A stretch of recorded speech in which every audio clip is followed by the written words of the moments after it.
Nesta terceira aula de cálculo de variações, vamos ver o modelo de horizonte infinito autônomo. O problema é dito autônomo porque o integrando ele é composto de duas partes separadas. Existe uma parte que diz respeito ao tempo, e essa parte que diz respeito ao tempo é separada da função que é determinada por x e por x ponto. Ou seja, é o fato de termos uma função separada do tempo que diz que esse problema é de horizonte infinito autônomo. O nosso integrando, então, tem uma forma funcional bem característica, que é dada pela presença da exponencial de menos RT, onde R é positivo, é um fator de desconto intertemporal. Assim, podemos aplicar a equação de Euler a essa função f, que é a exponencial de menos RT vezes φ. Derivando f com relação a x, teremos a exponencial de menos RT vezes a derivada de φ com relação a x, derivando a função f, integrando com relação a x ponto, a exponencial permanece e derivamos φ com respeito a x ponto. Na equação de Euler, a gente tem que derivar com relação ao tempo a derivada parcial de f com relação a x ponto. E essa derivada está calculada aqui. Ao derivarmos com relação ao tempo a derivada parcial de f com relação a x, temos um produto. No primeiro lugar, derivamos a exponencial, é menos r exponencial de menos rt, vezes a derivada parcial da função φ com relação a x ponto. Daqui. Mais a primeira parte, vezes a derivada com relação ao tempo, a derivada parcial de φ com relação a x ponto. A gente tem, portanto, que calcular essa derivada aqui, utilizando o fato de que a derivada parcial de φ com relação a x ponto é uma função de x e de x ponto. Antes da gente fazer isso, vamos ver o que nós já temos até agora. Temos a equação de Euler, e substituindo as parciais nos termos da equação de Euler, temos essa expressão que aparece aqui. É uma equação de Euler ligeiramente mais longa, porque tem um termo adicional. O termo adicional é o aparecimento da exponencial, mas a exponencial a gente pode cortar, porém, resta ainda esse termo que está no meio, que é R, derivada parcial de φ com relação a x ponto. Portanto, a equação de Euler, nesse caso, de horizonte infinito autônomo, com taxa de desconto, parece bastante a equação de Euler tradicional que você aplica para o integrando. Só que φ não é a integralidade do integrando, não é o integrando totalmente, é apenas uma parte dele. Por isso aparece esse termo adicional aqui. De qualquer forma, essa é a equação de Euler, se nós quisermos resolver o problema, concentrando-nos apenas na função φ, esquecendo a exponencial de menos RT que aparece no integrando. A equação de Euler vai nos dar uma equação diferencial de segunda ordem. Se nós voltarmos à formulação inicial do problema, nós temos apenas uma única condição dada, que é a condição inicial. A gente tem, portanto, um grau de liberdade. Como é que a gente escolhe o grau de liberdade nesse caso? Como nós temos o horizonte infinito, a gente pode requerer que a solução do problema convirja para algum ponto no horizonte infinito, no longo prazo. O candidato natural para ser o ponto de convergência de longo prazo é o que nós chamamos de estado estacionário. Para determinar o estado estacionário, o que a gente faz é justamente considerar que as variações de x, tanto de primeira ordem como de segunda ordem, não existem. A gente não está dizendo aqui que a solução será uma constante, não é isso. A solução vai convergir para um ponto que ou por uma função constante no tempo. Para determinarmos o estado estacionário, que é a segunda condição que a gente precisa, é esse termo aqui, que a gente tem que calcular, tem que expandir para ver como ele se expressa em termos de x ponto e de x2 pontos. A derivada com relação ao tempo da parcial de φ com relação a x ponto, como o φ, essa derivada parcial depende tanto de x como de x ponto, a gente tem que derivar essa parcial mais uma vez, e aí vamos derivar com relação ao primeiro argumento, que é x, por isso aparece essa derivada cruzada aqui, vezes a derivada que está dentro desse primeiro argumento com relação ao tempo, que vai ser x ponto.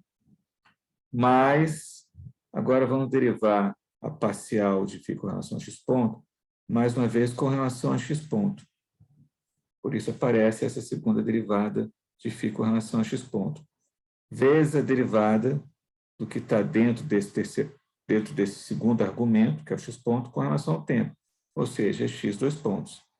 Logo, esse termo marcado em azul, ele é igual à soma desses dois outros termos aqui, envolvendo as segundas derivadas de φ, e também x ponto e x dois pontos. A equação de Euler se torna, dessa maneira, o seguinte: temos aqui a equação de Euler, e o que fizemos foi substituir a derivada com relação ao tempo da parcial de φ com relação a x ponto, substituímos esse último termo pelo que acabamos de calcular lá em cima. São esses dois termos aqui. Como a gente está interessado numa equação que nos ajude a determinar o estado estacionário, a gente faz x ponto igual a x2 ponto igual a zero, esses dois termos vão desaparecer. E assim, a gente está avaliando toda essa equação aqui, toda essa equação estamos avaliando no x ponto igual a x2 ponto igual a zero. Isso implica que também nos argumentos das derivadas parciais, onde apareceria aqui o x ponto, a gente tem que colocar zero. Por isso aparece zero aqui e o zero nesse outro termo. Seja como for, o que nós obtivemos é uma equação. Uma equação envolvendo a função φ, suas parciais, e o que fazemos agora é determinar a solução XS, a solução para o estado estacionário. É assim que se determina o estado estacionário. Mais na frente vamos ver um exemplo numérico sobre isso. Vamos ver antes uma aplicação econômica bem simples, o problema de Ramsey, com um horizonte infinito autônomo. Temos um fator de desconto R, que aparece na exponencial. A gente quer encontrar a trajetória de capital e a trajetória de consumo, que maximiza o valor presente da utilidade total ao longo do horizonte infinito, dada a restrição de que, com o estoque de capital em cada ponto do tempo, produz-se uma quantidade de produto, e essa quantidade ela se distribui entre consumo e investimento. Investimento é a variação do estoque de capital no tempo. E dada a condição inicial, que é a quantidade de capital disponível no início dos tempos, o K0. O que fazemos, então, é substituir o fluxo de consumo pelo produto menos investimento e temos a formulação padrão do cálculo de variações com horizonte infinito autônomo. O que seria a nossa função φ, ela vai ser justamente a utilidade instantânea, que é a utilidade sobre o consumo em cada ponto do tempo. Então, φ de K ponto vai ser a utilidade de F de K menos K ponto, produto menos investimento. Calculando as derivadas,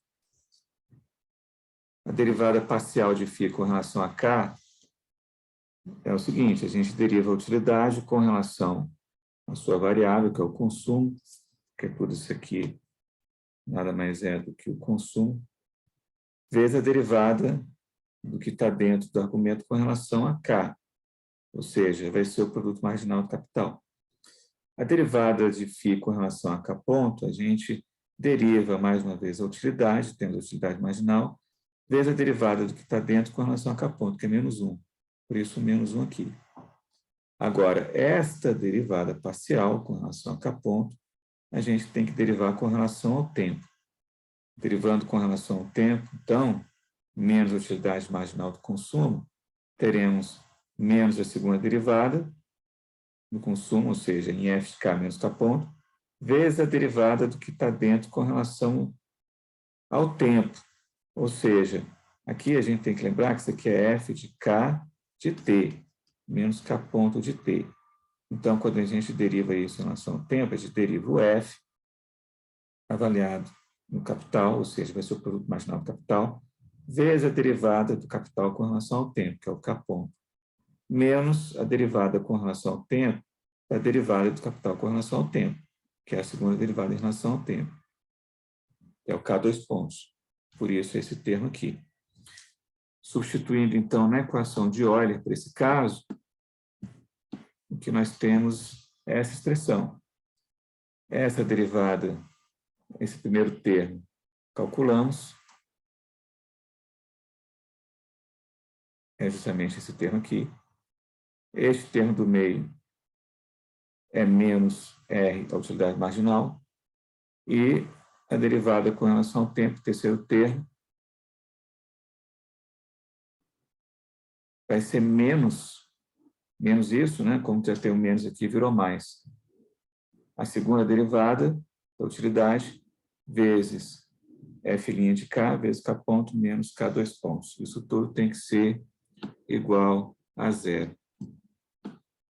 Ora, se nós observarmos, podemos colocar em evidência a utilidade marginal, que aparece aqui e aqui, e fatorar produto marginal do capital menos fator de desconto intertemporal.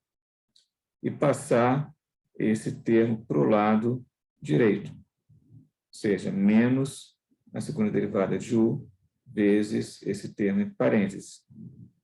Dividindo a utilidade marginal, passando para o lado direito, a gente tem uma expressão que expressa a diferença entre o produto marginal do capital e o fator de desconto intertemporal. No estado estacionário, como K ponto é igual a K dois pontos igual a zero, todo esse termo vai zerar, e, portanto, o lado direito dessa equação é zero. Logo, no estado estacionário, o estoque de capital de longo prazo, ele será tal que o produto marginal do capital é igual ao fator de desconto intertemporal. Ou seja, o fator de desconto intertemporal é quanto vale a unidade de tempo.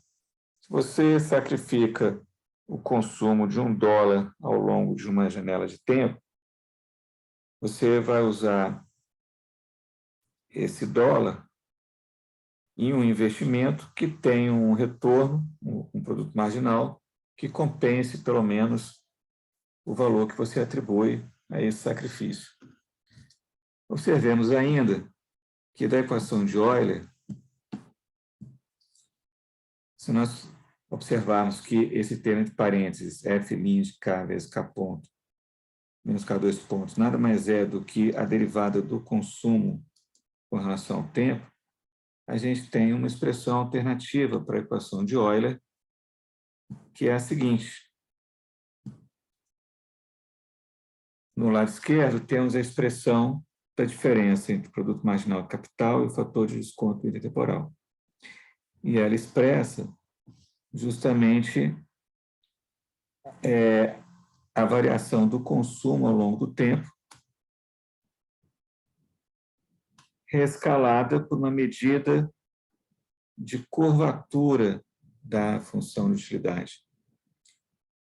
Na teoria de decisão sobre incerteza, essa medida de curvatura nada mais é do que a medida absoluta de aversão ao risco de Arrow-Pratt, mas aqui não estamos lidando com risco.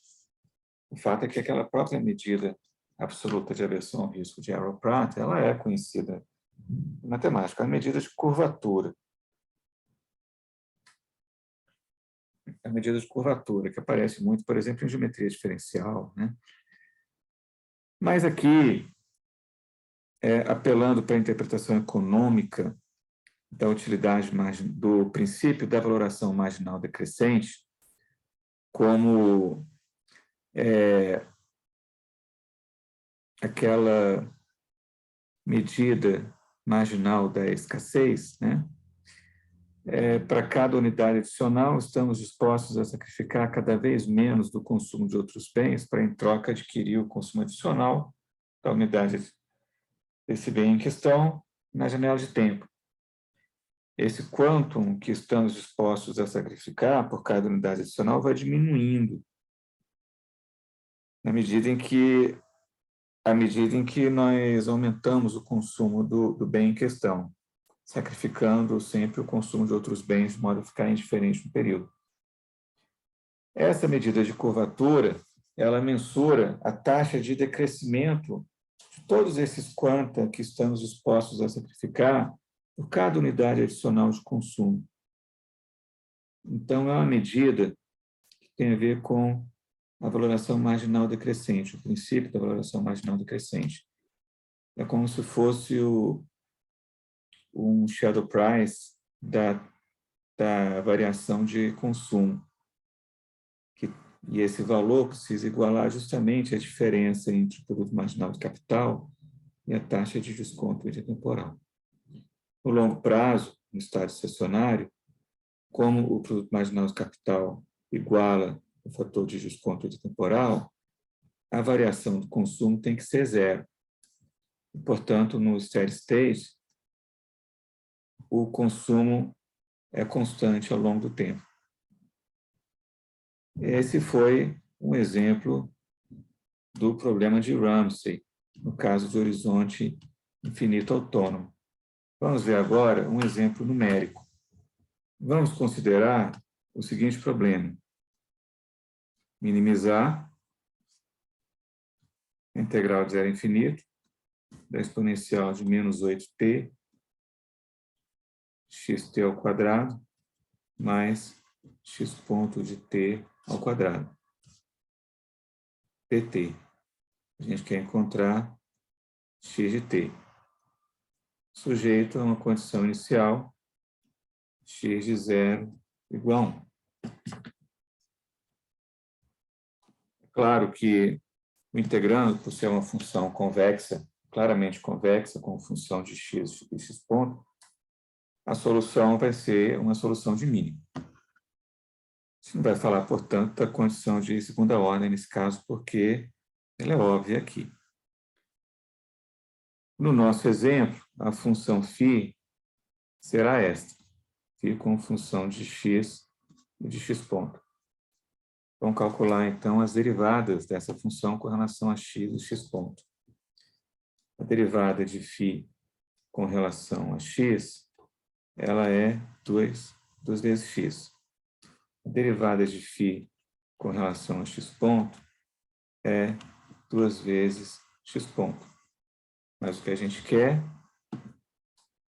é a derivada com relação ao tempo da parcial de φ com relação a x ponto.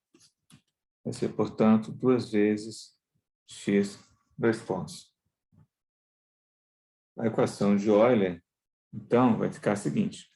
Lembrando que, nesse caso, de horizonte infinito autônomo, a equação de Euler se transforma em parcial de φ com relação a x, mais o fator de desconto, R, que no caso é 8.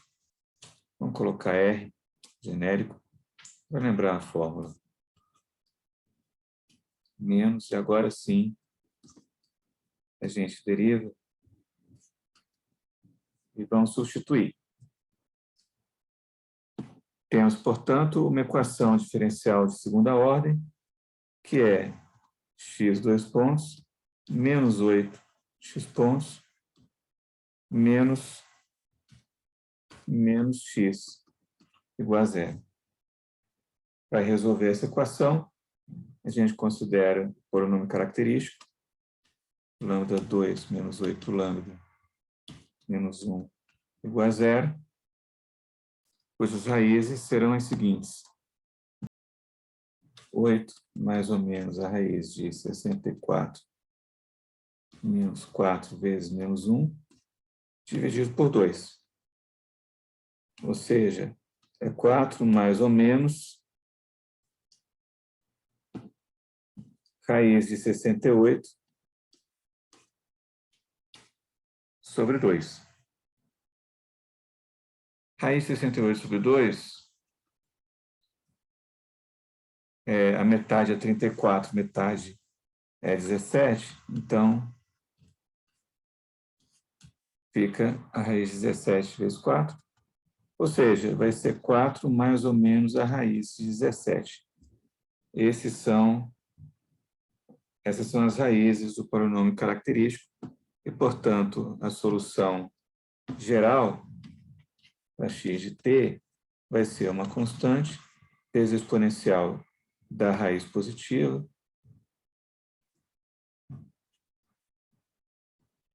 porque claramente a raiz de 17 é maior do que 4, porque 17 é maior do que 16, mais uma constante b vezes a exponencial da raiz negativa. Essa raiz aqui é negativa. E esta outra é positiva. Temos a condição inicial, que diz que x de 0 é igual a 1. Ora, substituindo 0 na solução geral, teremos assim a mais b. A exponencial de 0 é 1, os dois termos, então x de 0 é a mais b. Isso aqui tem que ser igual a 1. Logo, a mais b é igual a 1. Agora, temos o estado estacionário. A gente pode requerer que a solução convirja para o estado estacionário. Então, a gente tem que determinar o estado estacionário. Lembrando a equação do estado estacionário, nas derivadas, a gente já tem. Essa primeira derivada aqui, a gente calculou, é 2x. Então, aqui vai ser 2xs. E essa outra aqui, a gente calculou também, ela é 2x ponto. Só que x ponto aqui vai ser 0. Logo, isso aqui vai zerar. E nem precisa substituir o R. Portanto, o estado estacionário é 0. A gente quer, portanto, que a solução geral convirja para o estado estacionário, ou seja, o limite, com t para mais infinito, da solução, que é a exponencial de 4 mais a raiz de 17, t, mais b exponencial 4 menos a raiz de 17, t. A gente quer que isso aqui seja 0. Lembrando que a mais b é igual a 1. Como essa exponencial, esse coeficiente é positivo, quando t vai para mais infinito, esse termo explode. Esse termo explode.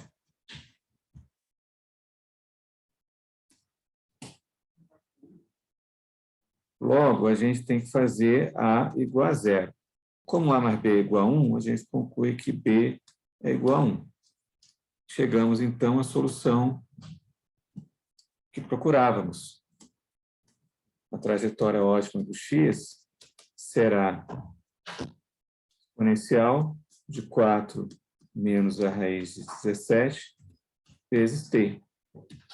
É fácil ver que satisfaz a condição inicial. X estrela de 0 é 1. E o limite, quando t vai para mais infinito, é 0. Até a próxima aula.